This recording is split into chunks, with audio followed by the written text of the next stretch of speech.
Okay mga kamildi boy, pambihira talaga. Galing na ako dun sa supermarket.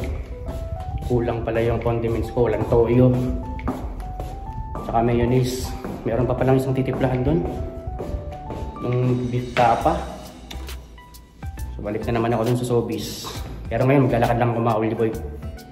So pakita ko sa inyo dito yung daan dun, patungo dun sa supermarket. Shortcut lang. Lapit lang. Parang exercise na rin mga kamildi boy. Anyways, congratulations pala sa mga malapit na makarating dito ah. Bali ano, kung hindi bukas darating sa Miyerkules dito sa Alberta. Congrats sa mga waiting applicants. Kaya kailangan ninyong maging mahinahon lang, pag-akurado. As always, dahil ko kayong pinapaalalahanan, huwag na kayong i-resign, huwag kayong lilipat ng ibang trabaho, dapat good cheer pa rin. Ang salang, hindi kayo magka-agree in the future. Siyempre, stay healthy and stay away from trouble mga kabayan.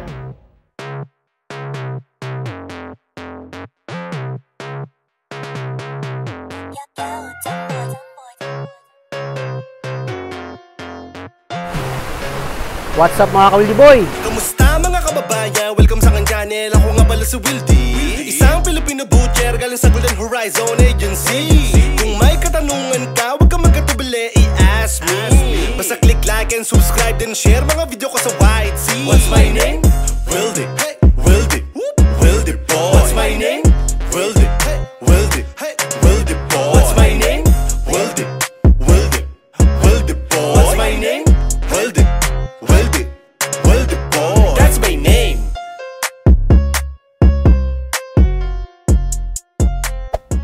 Anyways, meron na akong babahagi sa inyo sa mga gustong makapagtrabaho dito sa amin sa Cargill River in Alberta, Canada. Bakit nga ba magandang magtrabaho dito? Bibigyan ko kayo ng mga tips. Hi, good morning.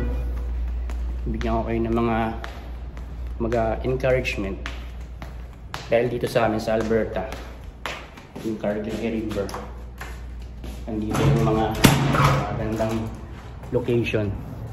Honestly, hindi sa pagyayabang pag sinabi mong Alberta, dito yung mga breathtaking landscapes. Tsaka malapit lang rin to sa British Columbia. So nandito na ako sa labas.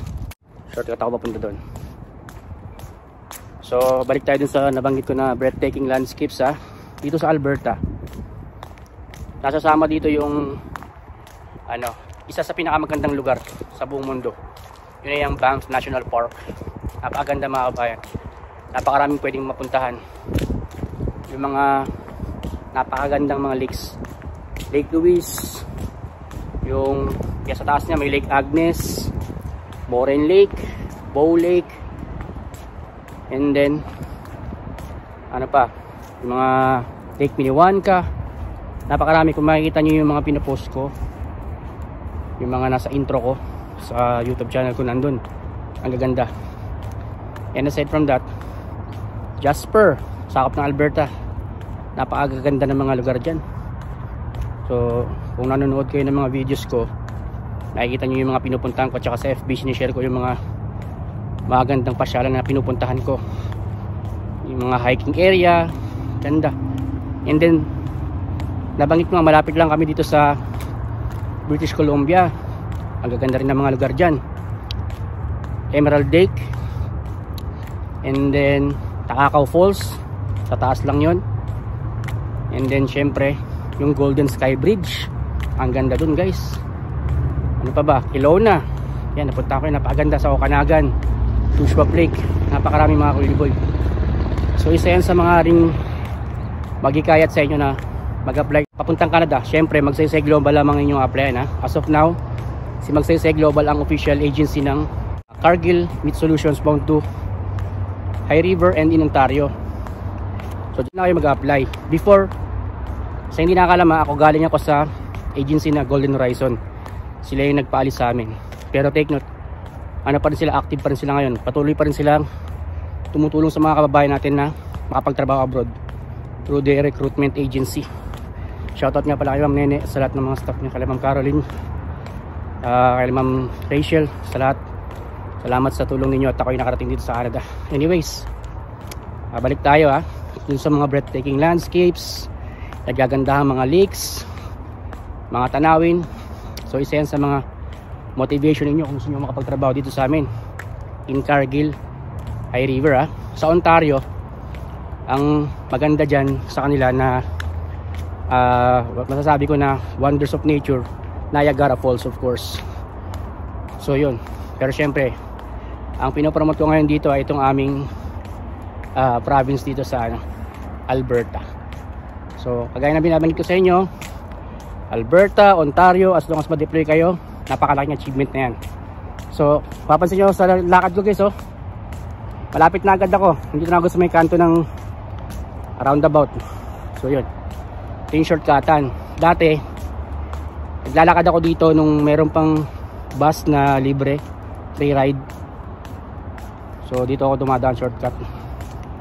Yun, so isa yung mga magagandang pasyalan dito na maaaring mag-motivate sa inyo na mag-apply kayo sa Magsaysay Global. Syempre dapat pasok kayo sa experience, 2 taon, IELTS 3.5 reading, 4.5 listening, speaking 4, writing 4, and the rest requirements kailangan may provide ninyo CUE.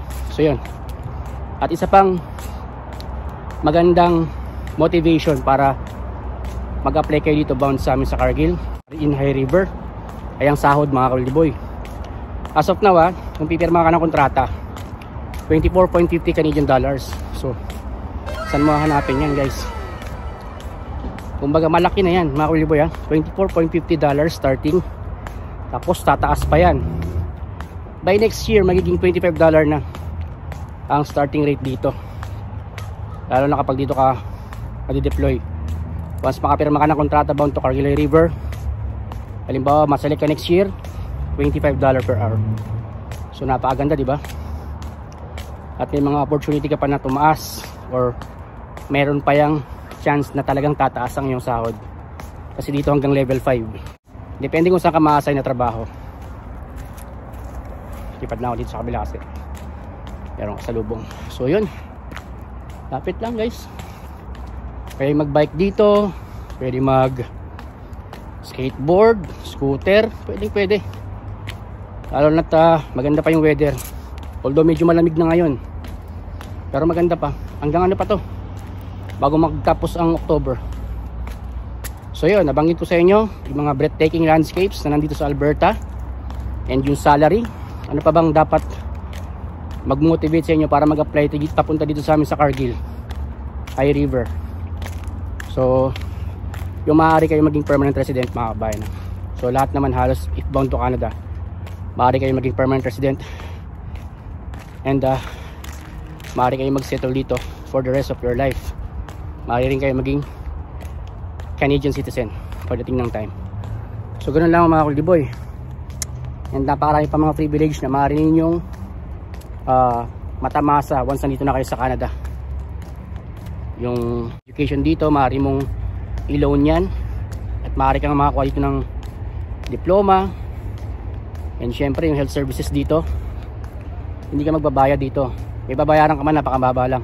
Sa mga prescriptions, as long as meron kang health card. So yun mga ka-Wildy-Boy, and ano pa ba, yung criminality dito, mababa lang halos. Although meron man, pero napakababa ng criminality rate. Okay? So isa rin yan sa mag-iinganyo dito. Tsaka hindi polluted ang Canada, napakalinis. Tsaka bibihira ang traffic dito. Labas na lang dito sa may parte ng Toronto. Diyan, medyo malisikip yung kalsada dyan. So yun, tatawid muna ako mga ka-Wildy-Boy Tuloy natin sa kabila yung usapan. Kagaya na nabanggit ko sa inyo, dapat taglay din yung experience, skills ng isang butcher, minimum of 2 years, and the rest requirements i-provide ninyo. Panoorin ninyo yung mga videos ko para kung sa ganun magkaroon kayo ng tips, ideas, information, and especially knowledge mga kabayan. Lapit lang mga ka-Wildy-Boy, di ba? Hindi na ako sumorkat sa likod so nandito na agad ako. Siguro 10 minutes exercise na rin, kasi nga maganda naman yung panahon. Nga pala bukas back to work na ako. Hindi lang ako, kami pala halos lahat ng empleyado ng Cargill back to daily grind na naman. Sana merong Sabado this week, Kasi nung nakaraan, nagkaroon ng long weekend, binigyan kami ng Saturday work. So hopefully magkaroon kami niyan this week. Kasi malaki sahod nun, mas malaki yung rate nun, kagaya ng binabanggit ko sa inyo.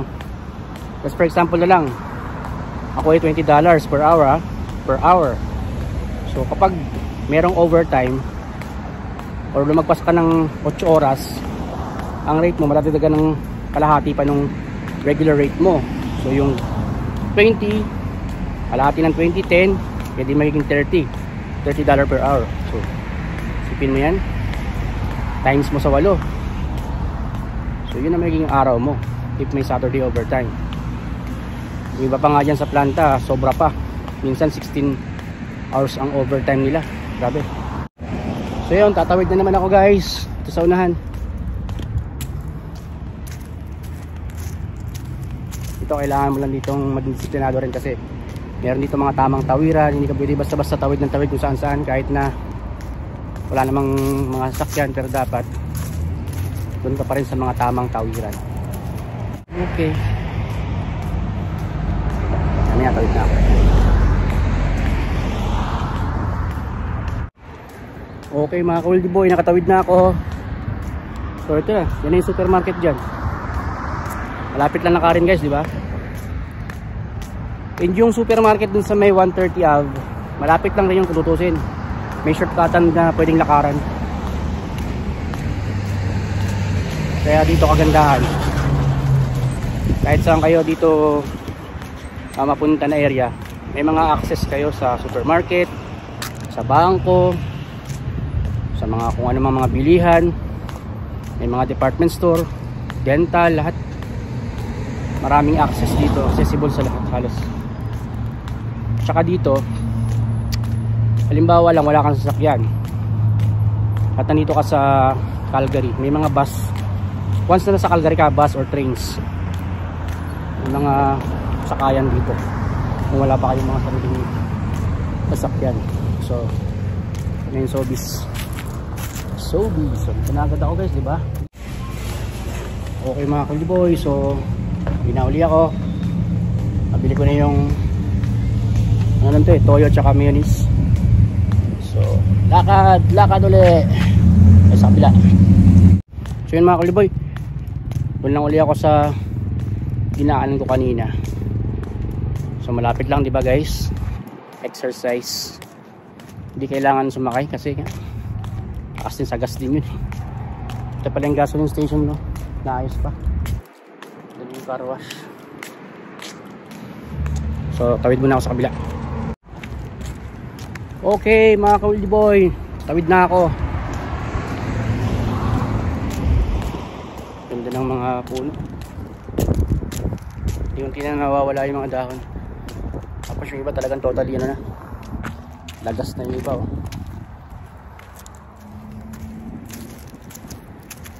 Lapit lang guys. So yun, sa mga nangangarap makapagtrabaho dito sa amin sa Cargill High River and even Cargill, Ontario, kapag nangangarap kayo makapagtrabaho bound to Cargill, kinakailangan nyo lamang sundin yung proseso. Experience, requirements, stay healthy, trust the process. Kung Cargill, Alberta ang pinapangarap nyo, sana mapirmahan ninyo ang kontrata na bound papunta dito sa amin. At pupuntahan ninyo yung mga location na napuntahan ko. Breathtaking landscapes here in Alberta and dyan din sa British Columbia. Siyempre magkakaroon kayo ng opportunity na maging permanent resident once kayo ay naging qualified. Ma-meet niyo lahat ng eligibility requirements. And siyempre dito napakatahimik, mababa ang criminal rates. Aside from that, in the future maaari kayo makapag-aral dito na hindi kayo gagastos. Maaari yung i-loan sa government yan. At saka yung area dito guys, hindi polluted. Presko yung hangin talaga. May mga pabrika dito pero may mga designated areas sila guys. Hindi tulad talaga sa atin na grabe. Saka napakalawak ng Canada. Dito lang sa Alberta, halos lahat ng mga provinces ang lalaki ng mga areas, kaya patuloy silang gumagawa ng mga developments, kaya patuloy silang naghahanap ng mga workers para mapunan ng kanilang mga labor shortages. Hindi sapat ang mga Canadians permanent or temporary residents ng Canada para mapunan ang mga kakulangan sa manggagawa. Kaya nga patuloy na naghahanap ng mga skilled workers sa iba't ibang panig ng mundo. Kaya huwag kayong mawawalan ng pag-asa. Kinakailangan nyo lamang sundin ang proseso kung kayo ay nangangarap makapagtrabaho sa Canada. Napakalaki ng Canada, 13 provinces and territories mga kaldiboy, at napakarami mga pathways. Sinasabi ko sa mga videos ko, hindi lang ang pag-apply sa agency, pwede rin kayong mag-apply through Government of Canada, programs ng Government of Canada. So ganoon lamang, consistency, patience, and have a positive mindset. Samahan nyo ng diligence. Kung sakasakaling nagustuhan nyo ang video na to, don't forget to give a thumbs up. At kung bago ka pa lang sa aking channel, huwag mo kalimutan mag-subscribe and click mo notification bell para lagi kang updated sa mga bagong job opportunities, Boy FW na aking in-upload. Keep safe always mga kabayan. God bless. See you in my next video.